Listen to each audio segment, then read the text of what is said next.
Hello and welcome to Arts and Entertainment. I'm Deborah Gilbert, your host, and as always, it's so great to have you. Thank you so much for being here.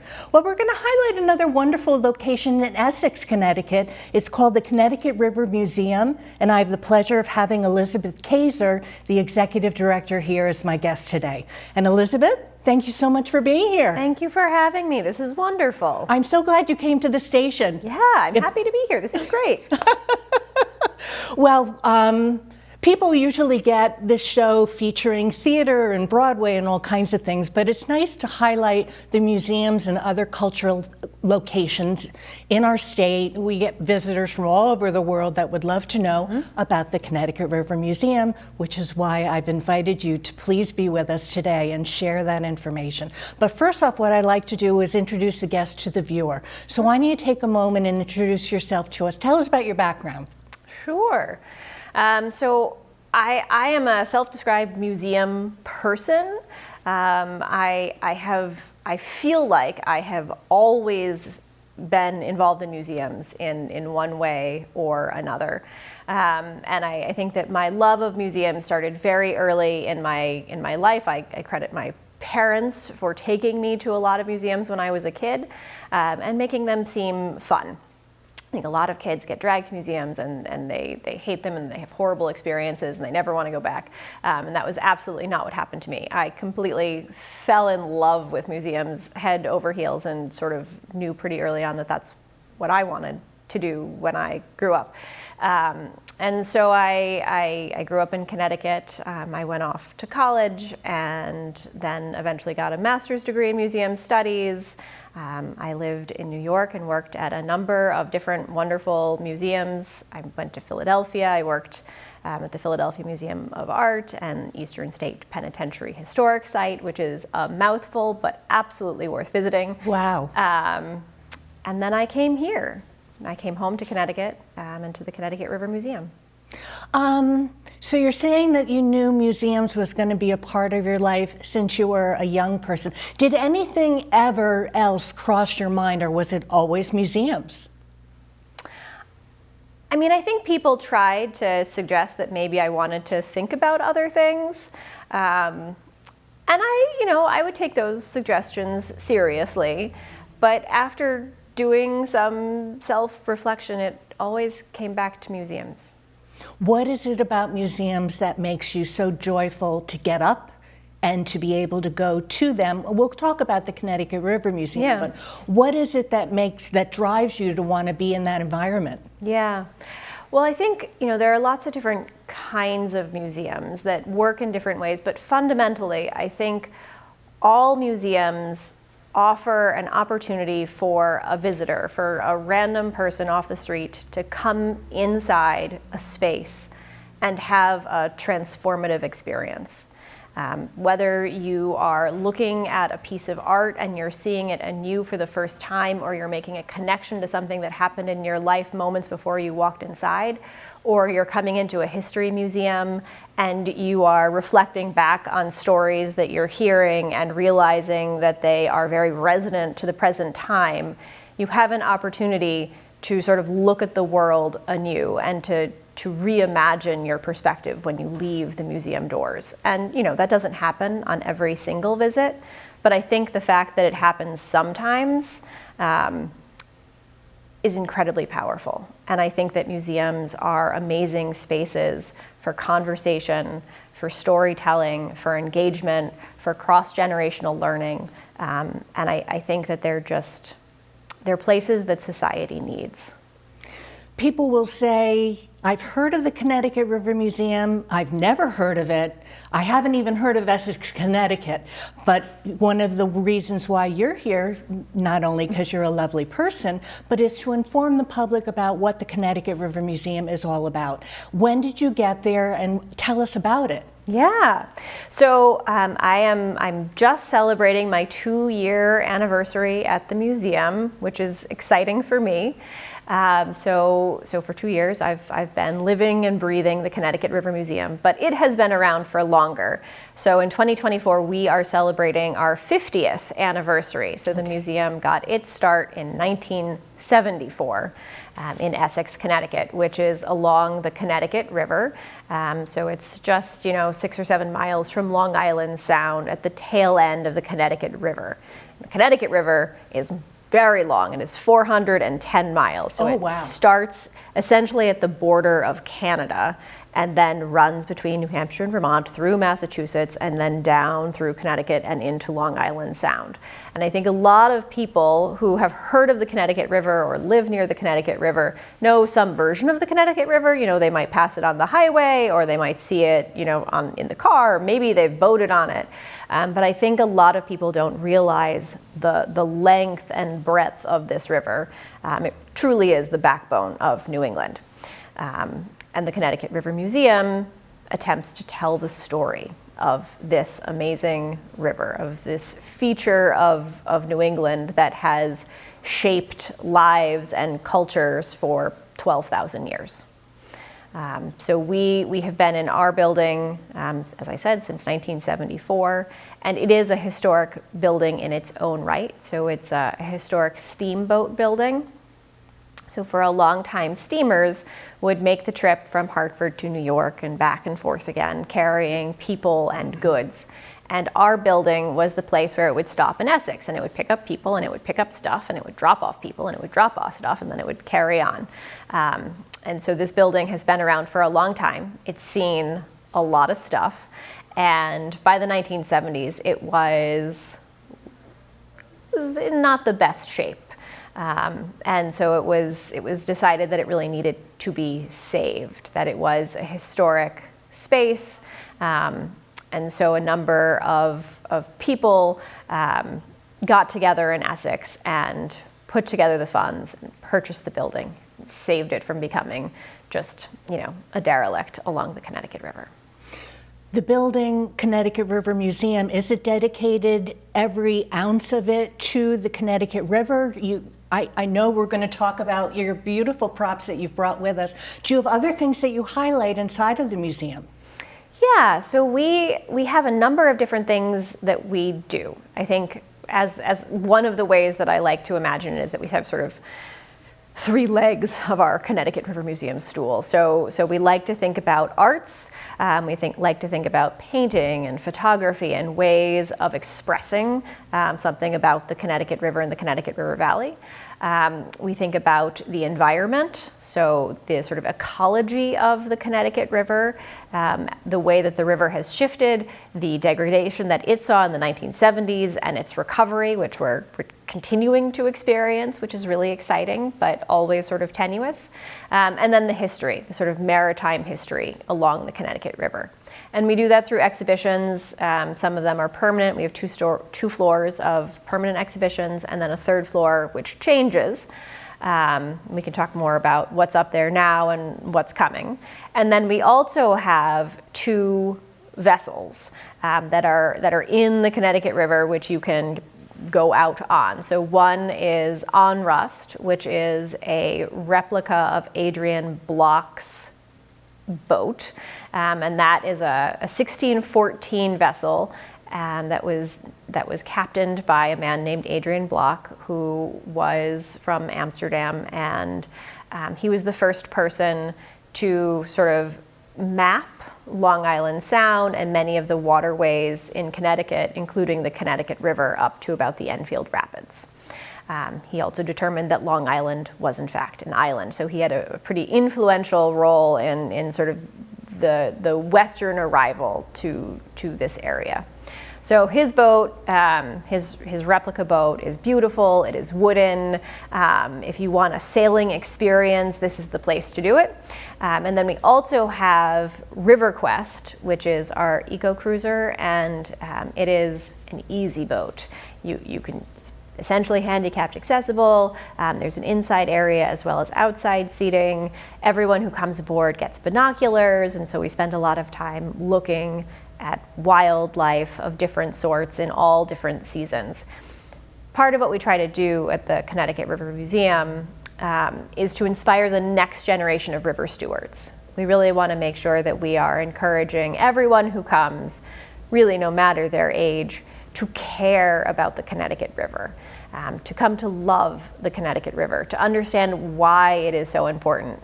And there are, I think, few ways of doing that more effectively and efficiently than going out on it and seeing what an amazing body of water it is. So it's really wonderful that we have two ways to get people on the water, to have different kinds of water-based experiences. The museum itself, is it open every day? How's the history been? How do you get out there and let people know that you exist? Well, I'm here, so that's one part of it. It's press.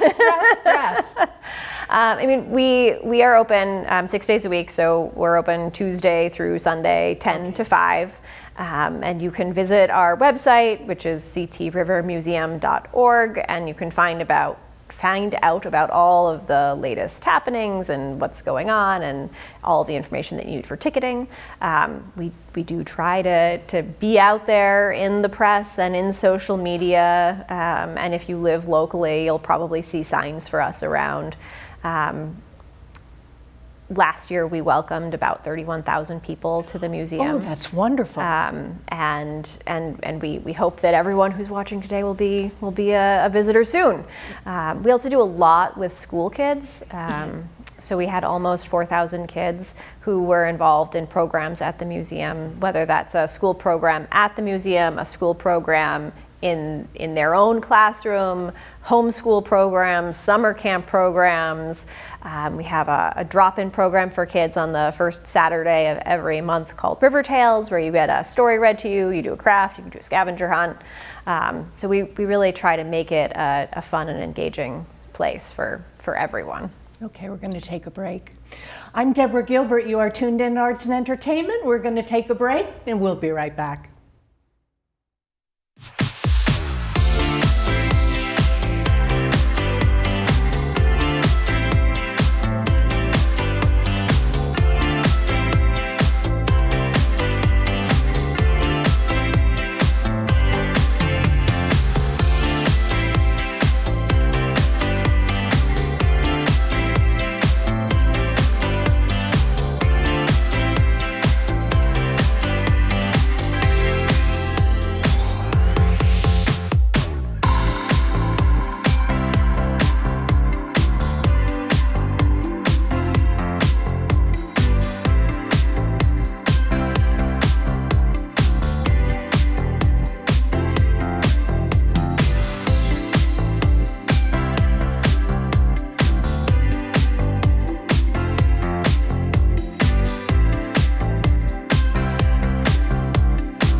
And welcome back to Arts and Entertainment. I'm Deborah Gilbert, your host. And again, as always, I hope you're enjoying the show.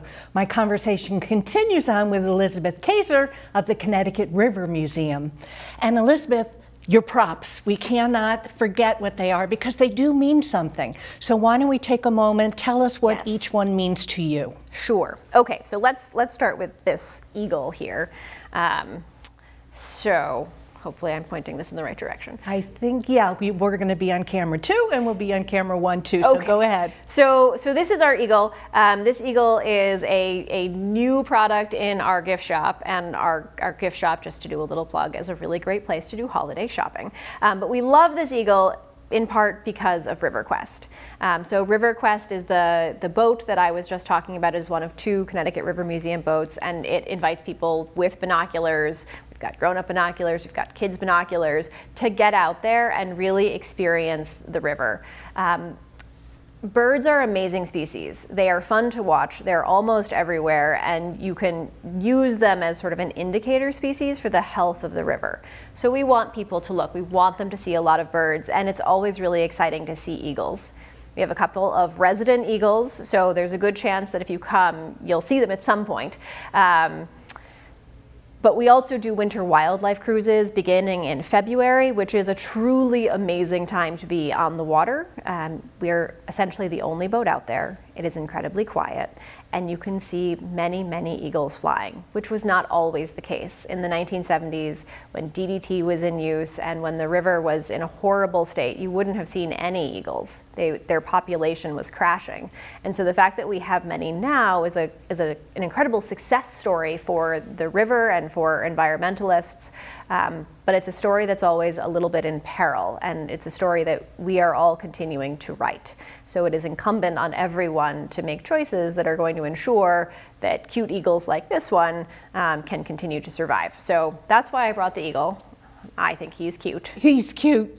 How about the next one? So then this is Connie. And Connie is the Connecticut River sea, or really just the Connecticut River serpent, perhaps a relative of Loch Ness Monster. Connie was an entity that was cited many times in the 19th century. Connie was pictured in the Hartford Courant and the New York Times. There were a number of stories of captains who encountered Connie and had near misses. To be fair, Connie hasn't been seen in a while, other than in our gift store where you can purchase Connie. But I love the story of Connie. I love the idea of this sort of unknown entity swimming and lurking about in the waters, because there is a lot of stuff that we don't know about the river and a lot that is to be learned. And I think there's some magic and mystery to it, and I think Connie is sort of a representation of that imagination. And I think it's a wonderful thing for kids to be able to imagine themselves looking back, imagining what it would be like to be those captains, imagining what it would be like to be Adrian Block. How would you feel being an early explorer and not knowing what lurks beneath? And being able to use your imagination with a cute plush stuffy. It's adorable. She's pretty cute. It's great. And how about your cap? And then we have a cap. So this is a train hat, in case you couldn't tell, which is something that we're selling right now, in particular because the 31st annual Steve Cryan Train Show is beginning its run on November 21st, and it will be on view at the museum through February 16th. And this is a true fan favorite. For 31 years, this has been happening at the museum. A model train village is crafted every year. It's about 30 feet of model trains. They run through buildings. There's a train cam, so you can sort of watch it go through mountains. There are many different vignettes. There's an I Spy, so that both kids and grown-ups can look for all of the sort of little hidden gems that are buried within this 30-foot layout. And it's a lot of fun. We have kids who are coming in with parents and grandparents who first came when they themselves were kids or parents. And it's really nice to see that just sort of love fest happen on the third floor of the Connecticut River Museum. So that's going to be on view for a while. We also have other train paraphernalia that you can get in the gift shop, whistles and model trains. And the other one you mentioned is the Bee House, or what is your postcard that's there? We may not be able to see it on camera, Yeah. but why don't you tell us what that means? Right, so it's really small, so you may not be able to see it. But the building that we've mostly talked about for the museum is our Steamboat Dock building, but we actually acquired the building next door about a decade ago, and it's called the Lay House. It's a ship captain's house. But for a long time, it was actually a rental. And in the 19th century, it was so busy and so filled with renters that it was called the Beehive, which I think it's just really evocative.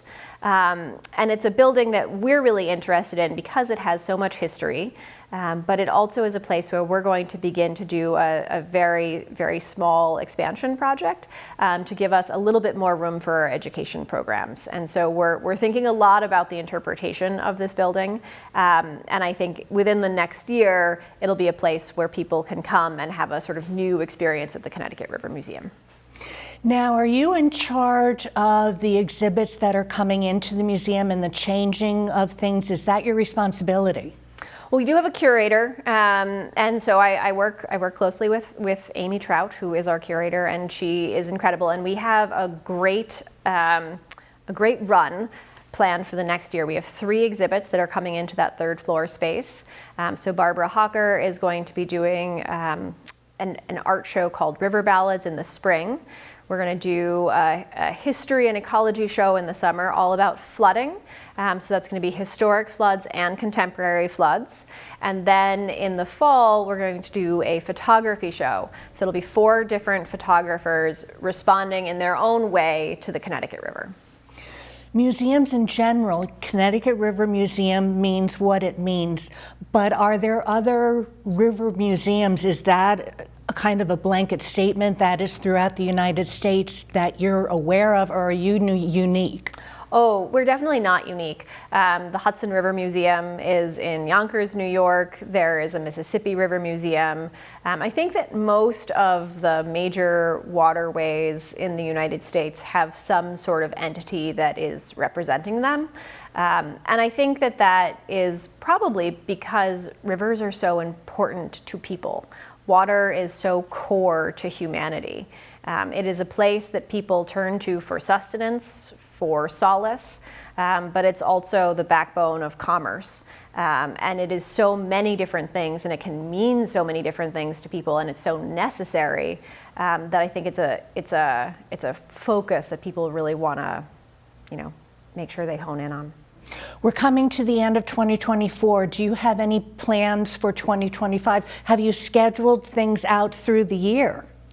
Right, so the 3 exhibits that I just mentioned, the Barbara Hawker flooding and the 4 photographers, are all coming in 2025. And we're looking forward to those. And we're even looking ahead to 2026.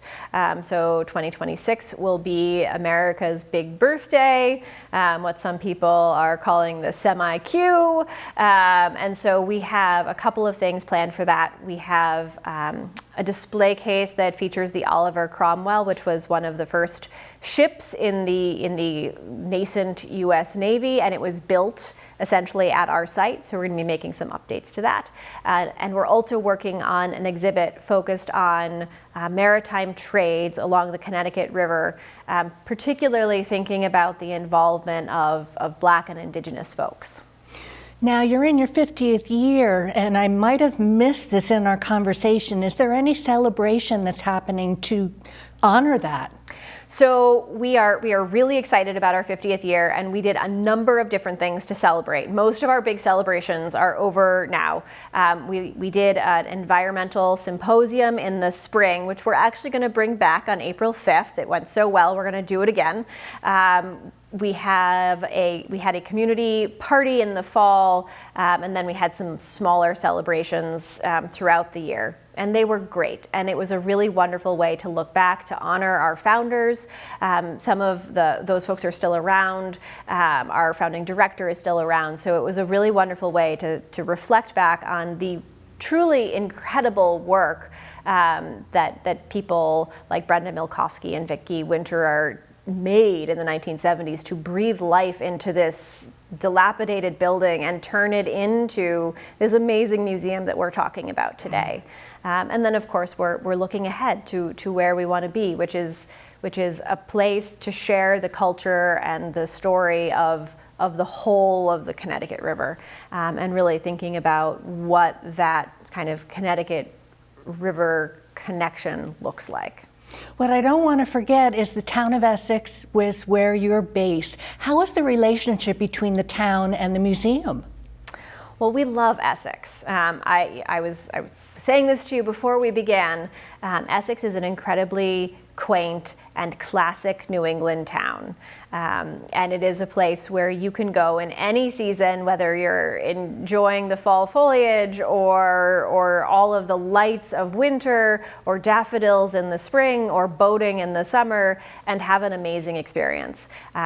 We are located at the foot of Main Street, so we're right on the water. So you drive through town, you pass by many of the shops and the hotels and the restaurants that are there, and it's a perfect place for a day trip.